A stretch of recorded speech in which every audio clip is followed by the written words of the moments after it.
Alright guys, I just hit 700 subs today, 703 now. So first of all, I just want to thank Patrick again. He's always delivering with the edits and I appreciate him so much. And yeah, so the message still stays the same. Always thinking long term. I'm always grateful. 700 subs, 600 subs, 500 subs, 1,000 subs, 10,000 subs, a million subs, a billion subs. I'll still be grateful no matter what. The numbers might be different, but I think the message, I should try to keep the long-term message the same, like thinking long-term, thinking about sustainability instead of like, oh, in 5 years I gotta have 1 million subs or I'm gonna quit forever. I think this game is a life game. It's not a long game. It's a life game. And it's a game that you play until you die. And until you die, hopefully people will remember you, but don't really care if people remember you. I guess I do want to have a positive influence in people that can make their lives better, maybe making them laugh or improving them as a person, making them more fit, making them more mentally strong, inspiring them to not care about what other people think. Then yeah, I can have a small ripple effect there. I can be the small ripple in the water, and just to inspire them a little bit so that they can inspire a lot of people. And I think that's the butterfly effect in a good way. So yeah, so I'm just gonna keep posting every single day. Like I said from the beginning, I'm gonna post till I die, hopefully, if I can, if everything's safe, if no one breaks into my house or do some crazy shit, then I'll keep posting every single day if it's possible. But things change. I don't want to say I'm gonna post every day until I die, because you never know what's gonna happen in the future. Things could change. I don't want to be the hypocrite and say, I thought you said you're gonna post every single day till you die. But things change, man. Situations change. But for now, I think it's possible for me to post every single day for maybe like 1 or 2 years, maybe a decade if it doesn't blow up. Maybe 2 decades, 3 decades. I'm ready for it, man. I'm ready to go through it. So yeah, it's a life game. It's a game that you play till you die. And every day that I'm alive, I'm super grateful. Every day that you guys are watching the video, I'm super grateful. You guys are basically giving me your attention, which is valuable. And yeah, you don't have to watch my videos every single day. Sometimes once you've got the gist of it, you understand like what I provide, then you guys should apply it to your own life and see how you can apply it. Because knowing without applying is not really learning. You have to know and you have to apply quickly. That's how you learn. That's how you win in the real world. You have to apply. You have to apply. Long-term thinking, you have to apply. How can you apply long-term thinking in your life? If you think long-term, then you become less emotional, and therefore your interactions with people, you learn how to deal with people easier. You learn how to deal with people better. You learn to not get triggered easily. Like someone says something hurtful to you, you just think like, might be true. Maybe this person is just insecure and is just trying to attack me. And either way, I understand. I understand why he's trying to do that, and yeah, I sympathize with him. I empathize with him. Therefore, I would not be angry at him just because he made a hate comment. Everybody spreads hate for some reason. It might not be a good reason, but I understand it, and I shouldn't be triggered by it. I shouldn't be triggered. I get less triggered nowadays. I used to get triggered a lot when I was younger. But as you grow as a person, as you grow older, as you keep working on yourself, you learn to just be less emotional. Just let things happen, man. Not let everything happen, but you just let some things happen.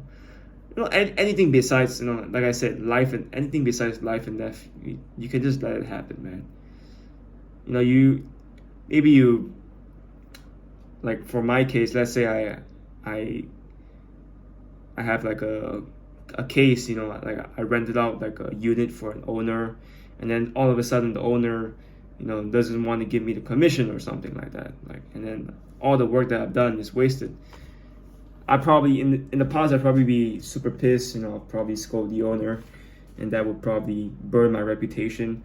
But now I'm just like, okay, I might be angry for like 10 seconds, and I'm like, okay, chill, let time heal it, chill for a while, relax, be a G, be a professional, and just look at it unemotionally, look at it from a third person perspective, and just deal with it like a professional, and just like, oh yeah, I understand what you mean, and just solve the problem. Just solve it. You know, solve it like a G. Don't solve it like angry. Don't solve it like you gotta solve it calmly. You gotta solve it relaxed, calm, and intense at the same time. You know, professional. That's what you have to be. I'm not professional by any means right now, but I think I will be professional soon. No, maybe I am a professional, but I can be a professional, I can be unprofessional at the same time. I can be both. I can be a chameleon. You have to be both. You gotta know when to switch all of a sudden, and you shock everyone. You're like, what the fuck? I didn't know he could do that. You gotta be able to do that. And my dad has a saying. He said, in Cantonese, he said, "Ban ju sik lo hu," which means act like a pig and eat a tiger. Sometimes you gotta act like a small pig, and when the time comes, you fucking eat the tiger. You fuck them up. You just slay it. You know? You know what I mean? You famous it. All the time he thinks that he's famousing you. All the time he's thinking, man, this guy's the loser or whatever. And when the time strikes, when the time comes, you strike him out of nowhere, and he's caught off guard. He doesn't know what to do, and just loses convincingly. That's what you want to be. You want to be the person that at the right time you can strike like a dragon, like a tiger, like a lion. You gotta be that predator. You know, in Three Kingdoms, Sima Yi, if you guys know, there was a time where like the Cao Cao, you know, his family tree, you know, his three sons, you know, they were controlling the whole state of Wei, you know. So this Sima Yi dude, man, he controlled the army for a while. You know, he was always low key. He was always humble to the Cao family, you know, to the Cao dynasty. And all of a sudden, you know, after he earned the respect and honor of the soldiers because he was a general, he was capable, he was very smart, and he led the army to fight against Zhuge Liang, you know, and the army of Shu. And after that, he contributed a lot of contributed a lot for the Wei country, and he's earned a spot. He even got the opportunity to be, I think, one of the highest statesmen, but he refused because he knew that if he was high up in the power, people would be jealous of him. People would try to take him down if he was there. So instead, he just decided to be in a small house, you know, just outside the kingdom or something like that, just outside the kingdom, and just be as low key as possible, you know, to not let anyone know that he was actually really capable. And when the time struck, when the Cao family, it was like Qingmingjie, you know, it's when they pray for their fathers that passed away. So the whole Cao family went out, and the dude, he controlled the army in one day. You know, he went to the empress, asked her to sign the, I don't know what is it called, to sign the paper to kill the enemy, I guess, to kill the Cao family, to kill one of the Cao families that was in control at the time. And he just killed him, and he got control of the dynasty. his sons actually. His sons continued his legacy, and then it became the Jin dynasty. I know I'm probably not explaining it well, but if you guys know Three Kingdoms, you guys should probably watch that movie. It's an amazing movie. If you're Mandarin, you should. If you're Chinese, you should probably watch it. 三国演义. But yeah, it's being low key. It's being knowing when to strike. You gotta sharpen your axe, sharpen your knife.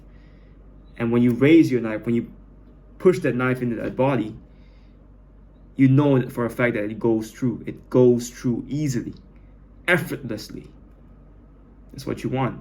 But you gotta sharpen that knife first. You gotta sharpen it every single day. And when the time comes, when everybody thinks that, oh shit, he can't do it anymore. When the time comes, you know what will happen. And everybody's just shocked. Like, shit. Oh my God. Like, oh shit. I did not know we could do that. Shocked in silence. So sharpen that knife.